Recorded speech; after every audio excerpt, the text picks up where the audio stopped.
नमस्कार खवय्यांनो, फार मनापासून तुम्हा सगळ्यांचं स्वागत आहे आपल्या चमचमीत गोड अप्रतिम कार्यक्रमात, ज्याचं नाव आहे आम्ही सारे खवय्ये. आपल्या घरची चव, sweetness partner Pavak jaggery, banking partner Ambernath, Jai Hind cooperative bank limited, taste partner Kepra foods आणि हायजीन पार्टनर टायगर फिनाईल. बघा खवय्यांनो, असं आहे, एक मुलगी जेव्हा लग्न करून नव्या घरी जाते, सासरी येते, तेव्हा तिची खरी परीक्षा सुरू होते तिथल्या नव्या स्वयंपाकघरात. कारण मुलींना आईने बजावून पाठवलेलं असतं की बाळा स्वयंपाक नीट कर, काळजाची वाट ही पोटातून जाते. मग रोजचे तेच पदार्थ करताना सुद्धा ती नवी गृहिणी त्याच्यामध्ये स्वतःच्या मायेची, आईने दिलेल्या धड्यांची आणि स्वतःच्या सुगरणपणाची जोड देण्याचा प्रयत्न करते आणि सगळं घर आपल्या मायेने जिंकून घेते. आज आपल्या स्वयंपाकघरात एक अशीच सुगरण पाहुणी आलेली आहे, जिने आपल्या नव्या स्वयंपाकघरामध्ये पाऊल तर ठेवलेलं आहे, पण आता पोटातून जाणारी ही वाट हृदयापर्यंत गेली आहे की नाही ते आपण जाणून घेऊया. फार मनापासून स्वागत करूया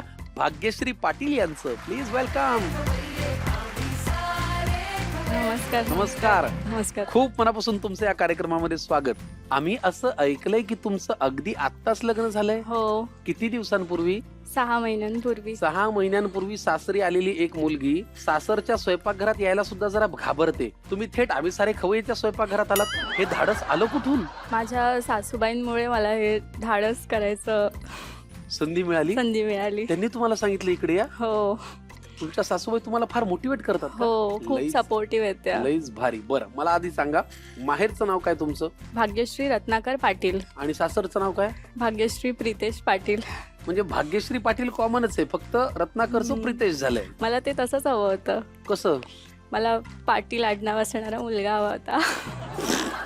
ती तुमची अट होती हो, का बरं असं? असंच मला नव्हतं सोडायचं माझं सरनेम. मग पप्पांना मी अटच अशी सांगितली होती की बघतानाच मुलगा असा बघा की ज्याचं आडनावच पाटील असेल. अच्छा, ही तुमची अट होती. बरं, लग्नाला 6 महिने झालेत म्हटल्यानंतर आजच्या भागाची सुरुवात एखाद्या उखाण्यानं कराल का? या 6 महिन्यात किती उखाणे घेतलेत? खूप. 1000 एक झाले असतील. हो, हं? जाईल तिकडे सगळीकडे उखाणे. जाईल तिकडे सगळीकडे उखाणे. चला मग इथेही घ्या एक, मग आपण स्वयंपाकघरात जाऊ. भल्या मोठ्या समुद्रात छोटीशी होडी, प्रितेश रावांची आणि माझी लाखात एक जोडी. खूपच रोमॅन्टिक उखाणा आहे हा. फार छान. मग तेव्हा तिने सांगितलं की नाही, आता तर तुला करावंच लागणार आहे, तर मग तू हळूहळू शिक. छान. मग त्याच्यानंतर तिने शिकवलं आणि इकडे सासरी आल्यावरती जे कुठल्या गोष्टी येत नव्हत्या त्या सासूबाईंनी छान अगदी नीट शिकवल्या. खूप छान. सगळं शिकवलं ना तुम्हाला? बरं झालं, म्हणजे आमच्याकडची धोक्याची घंटा काही वाजायचं काही कारण नाही. भाग्यश्री मॅडम, आपण आता स्वयंपाकघरात जाऊया. हो. मागच्या 6 महिन्यात तुमच्या आयुष्यात 2 स्वयंपाकघर आली. हो. एक माहेरचं, एक सासरचं. आज तिसरंही आलंय. हो. आता ह्याला माहेरचं समजा किंवा सासरचं समजा, हो. स्वयंपाक मात्र करायला लागेल. खूप नक्की, मनापासून नक्की. स्वागत आहे. या. बघा बघा बघा, आमचं स्वयंपाकघर हे असं आहे. पण एक सांगू का, आमच्या या कार्यक्रमामध्ये पहिल्यांदाच अशी अगदी एवढी नवीन नवीन लग्न झालेली नवरी आलेली आहे आणि उखाणा बिखाणा घेऊन आजच्या कार्यक्रमाची सुरुवात झाली आहे. आज जो पहिला पदार्थ आपल्याला करायचा त्याचं नाव काय? पनीर बॉम्ब.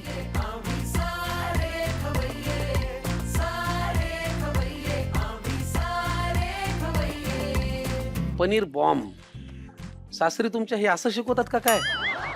खवय्यांना बॉम्ब खाऊ घाल, उद्ध्वस्त करून टाक. हे कोणी तुमच्या सासूबाईंनी शिकवलं? भेटलं पाहिजे त्यांना, ज्या सुनेला बॉम्ब करायला शिकवतात. खाल्ल्यावर काय होतं माणसाचं? नाही, ते खूप टेस्टी लागतात. तुम्हाला आता समजेल. तुम्हाला आता समजेल मध्ये कुठेही आदर, काही जिव्हाळा. तुम्हाला आता समजेल. पाटलीनबाईचा हिसका आज मला बहुतेक अनुभवायला मिळणार आहे. लागणारं साहित्य काय मला सांगा? हे पनीर आहे, हा. वाफवलेले नूडल्स आहेत, हे कॉर्नफ्लोअर आहे, हा मैदा आहे, ही मिरचीची चटणी आहे हिरव्या मिरचीची, हे टोमॅटो केचप आहे, शेजवान सॉस आणि मीठ आहे. फार छान. पनीर बॉम्ब साठी लागणारं साहित्य आपल्या समोर आहे. समोर नूडल्सच्या सुतळ्या सुद्धा ठेवलेल्या आहेत, त्याच्यामुळे पनीर सुतळी बॉम्ब असंही म्हणायला काही हरकत नाही. लागणारं साहित्य आपण पाहिलंय. कृती पहिल्यांदा काय करायची? एक बाउल लागेल मला, हे मॅरिनेट करून घ्यावं लागेल. बरं, ठीक आहे. हा एवढा पुरेल का? हां. चला काय करूया पहिल्यांदा? कॉर्नफ्लोअर घेऊया. घ्या. याच्यामध्ये आपल्याला पनीर घोळवायचं आहे का नंतर? हो. बर. हा मैदा. मैदा आहे. कॉर्नफ्लोअर पण आहे आणि मैदा पण आहे, त्याच्यामुळे जरा क्रंचीनेस येईल त्याला. हा शेजवान सॉस आहे.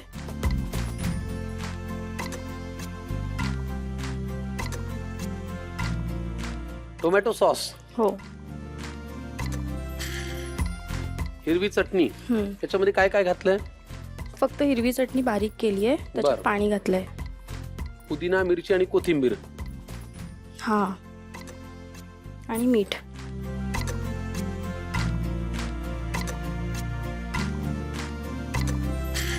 घ्या मिक्स करून. आपण याच्यामध्ये काय काय घातलं? कॉर्नफ्लोअर, हा मैदा, हा शेजवान सॉस, टोमॅटो केचप आणि हिरव्या मिरचीची चटणी आणि मीठ. करेक्ट. ओके. पाणी घालायची गरज आहे? हा, थोडंसं पाणी लागेल. बस. सासरच्या स्वयंपाकघरात काम करणं जास्त टेन्शन वालं आहे का इथे येऊन स्वयंपाक करणं जास्त टेन्शन वालं आहे? सासरच्या घरी काय टेन्शन नाही. तुम्ही गेलायत ना 6 महिने स्वयंपाकघरात. आता हे झालंय. आता हे पनीर मध्ये मी हे करून घेणार आहे. काय करायचं? पनीर ह्याच्यामध्ये टाकून मी त्याला मॅरिनेट करणार बरं. आणि त्याच्यावरती ते नूडल्स रॅप करणार. अच्छा, असं आहे होय. मग मी तुम्हाला एक प्लेट देतो. म्हणजे काय करा, पनीर मॅरिनेट करा, त्याला हे गुंडाळा आणि इथे ठेवून द्या. मग नंतर आपण एकत्रित तळून घेऊ.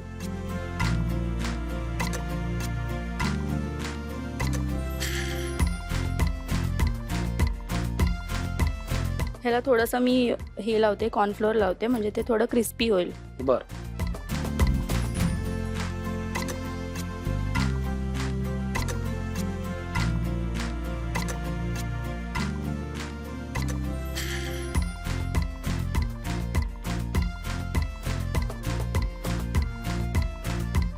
चला, बॉम्ब तयार झालेले आहेत. आता पेटवायचे कधी, म्हणजे पुढे काय करायचे? आता तेल तापवत ठेवूया. डीप फ्राय करायचे आहेत ते. गॅस लावून घेतो. पण हे किती गमतीशीर आहे बघा. 6 महिन्यापूर्वी तुमचं लग्न झालंय, तुम्ही आज इथे स्वयंपाक करायला आलात आणि करताय काय तर पनीर बॉम्ब. म्हणजे बघा, आम्ही काय घाबरायचं का उत्सुकता मानायची का काय करायचं? चला, तेल गरम होईपर्यंत अजून थोड्या गप्पा मारूया. कितीही आपल्याला सासरची माणसं जवळची वाटली तरी काहीतरी बेसिक फरक असतो माहेर आणि सासरामध्ये. काय फरक आहे? खाण्याच्या पदार्थांमध्ये फरक आहे, वागण्याच्या पद्धतीत फरक आहे, सवयींमध्ये फरक आहे. सवयींमध्ये फरक आहे. अच्छा. म्हणजे माझ्या बाबांच्या इकडे सगळ्या गोष्टी अशा स्ट्रिक्ट आहेत जास्त, की सकाळी लवकर उठायचं, उठलं की लगेच अंघोळी आधी करायची, देवाला नमस्कार करायचा आहे ते वगैरे सगळं असं खूप तिकडे आहे. वेळेत 9:30ला म्हणजे आम्ही आधी झोपायचो मम्मीकडे, माहेरी. हा. आणि सासरी असं आहे की सकाळी 10-11 वाजता उठा, रात्री झोपायला उलट सांगताय का? नाही, तुम्ही माहेरचं सासर आणि नाही. सासरचं माहेर केलंय का? नाही, असंच आहे. सासरी 10 वाजेपर्यंत झोपा वगैरे असं हो. वातावरण आहे? शनिवार रविवारी तर सगळे सांगून झोपतात घरी की 10-11 वाजल्याशिवाय म्हणजे कोणीच उठत नाही. असं आहे. कुठल्या ग्रहावर तुमचं सासर? किती छान. वाव. मग तुम्हाला एकदम रिलॅक्स वाटत असेल. हो. अरे वा. तुमच्या माहेरी म्हणजे आता तिकडे असतानाच्या काही मित्रमैत्रिणी, कॉलेजचं लाईफ या सगळ्या विषयी काही आठवणी आहेत? हा, म्हणजे माझी शाळेत असल्यापासून एकच मैत्रीण आहे आणि बेंच पार्टनर होतो आम्ही.